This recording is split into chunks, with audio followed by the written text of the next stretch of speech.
नमस्कार, मी सागर जोशी. TV9 मराठीमध्ये आपलं स्वागत. बुलेटिनच्या सुरुवातीलाच कुंडमळा दुर्घटनेची महत्त्वाची बातमी आहे. माळूमधील कुंडमळ्याजवळचा पूल कोसळला आणि त्यामध्ये या दुर्घटनेमध्ये चौघांचा मृत्यू झाला आहे. 38 पर्यटकांना बाहेर काढण्यात यश आलेलं आहे, मात्र चौघांचा दुर्दैवी मृत्यू झाला आहे. मृतांमध्ये 3 पुरुष आणि एका 6 वर्षाचा मुलाचा समावेश आहे. मृतांमध्ये चंद्रकांत साठले, रोहित माने यांची ओळख पटली आहे.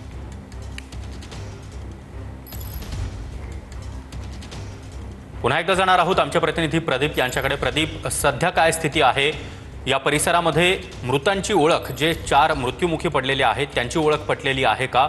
आणि इतर जे वाहून गेलेले होते त्यांच्या शोध मोहिमेसंदर्भात काय अधिक अपडेट्स?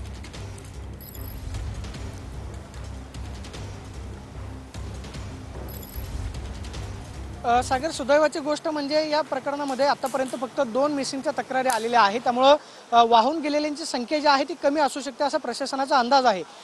जो मलबा या ठिकाणी पडलेला होता तो 4 क्रेनच्या सहाय्याने या ठिकाणी काढलेला आहे.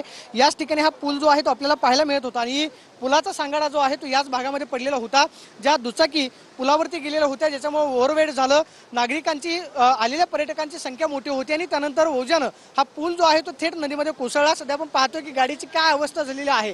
पूर्णतः गाड्या ज्या आहेत दुचाकी जागच्या जागी चक्काचूर झालेल्या आहेत, कारण लोखंडाचा भाग होता आणि सिमेंटचा जो मलबा गाड्यांवरती पडला त्याच्यामुळे गाड्यांचं नुकसान जे आहे ते जागी झालेलं पाहायला मिळतं. दुसऱ्या बाजूला आपण पाहतो की जो पूल क्रेनच्या साहाय्याने हटवण्यात आलेला आहे त्याच्यामध्ये सुद्धा काही दुचाकी ज्या आहेत त्या अडकलेल्या आहेत. साधारणतः या ठिकाणी आपल्याला 3 दुचाकी पाहायला मिळतात आणि पुढच्या बाजूला ज्या आहे त्या 2 दुचाकी आहेत. म्हणजे साधारणतः 8 ते 10 दुचाकी ज्या आहेत त्या पुलावरती आल्या आणि 50 पर्यटक असल्याची माहिती इथल्या स्थानिकांकडून मिळत होती. मात्र पुलामध्ये ओव्हरवेट जे आहे ते झालं आणि त्यानंतर पूल जो आहे तो थेट नदीमध्ये कोसळला आणि आपण पाहतोय की गाड्यांची काय अवस्था झालेली पाहायला मिळते.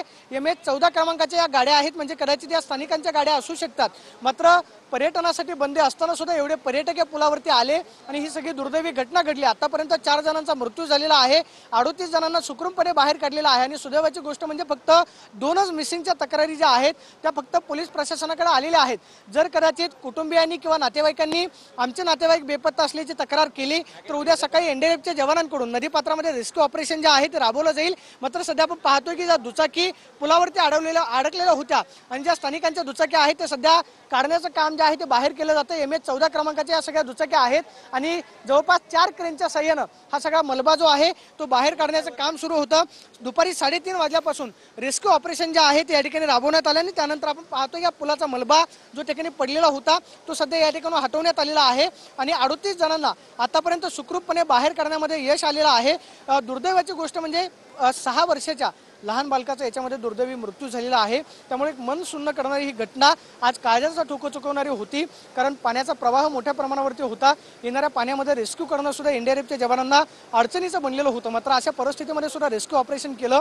पुलाखाली जे अडकलेले 4 मृतदेह होते ते सुद्धा बाहेर काढलेले आहेत. पुलाखाली कोणी नाही याची खातरजमा केल्यानंतर क्रेनच्या साह्यानं हा सगळा मलबा या ठिकाणी हटवण्यात आलेला आहे आणि दुचाकी ज्या पुलावरती अडकलेल्या होत्या त्या दुचाकी सध्या आपण पाहतो की पुलावरून बाहेर काढलेल्या आहेत. मात्र मोठं नुकसान या दुचाकीचं झालेलं पाहायला मिळते. मात्र 4 जणांचा दुर्दैवी अंत जो आहे तो या सगळ्या दुर्घटनेमध्ये झालेला आहे.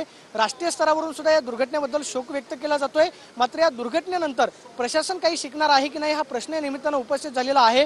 जुना पूल होता, स्ट्रक्चरल ऑडिट करणं गरजेचं होतं. या ठिकाणी नवीन पूल मंजूर होता, मात्र बंदी असताना सुद्धा 50 ते 100 पर्यटक या ठिकाणी येतातच कसे हा प्रश्न या निमित्तानं उपस्थित झालेला आहे. त्यामुळे प्रशासनानं आता तरी खबरदारी घेऊन जिल्ह्यामधले